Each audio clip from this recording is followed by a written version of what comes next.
কাউকে দিতে পারে না। আমি বাঁশখালীর প্রশাসনকে ধন্যবাদ জানাই, তারা এই সরকার ক্ষমতায় আসার পর থেকে বাঁশখালীর রাজনীতি আছে, তারা মাদক ব্যবসায়ীদেরকে খুব হারাম করে দিয়েছে। বিশেষ করে বাঁশখালীর রেসিডেন্ট মহোদয় তার সকাল দুপুর সাজে তোর কিনারে বসে, সকাল দুপুর সাজে তোর কিনারে বসে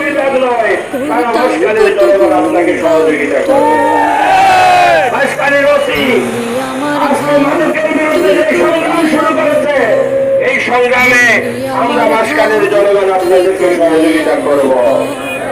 তোর কিনারের মাটিতে বাঁধা ছিল ভাবিনি কখনো তুই হয়ে যাবি তোর কিনারের মাটিতে বাঁধা ছিল।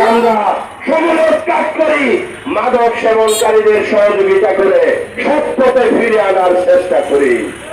এই কথা বলে আমি আমার কথা বক্তব্য শেষ করছি।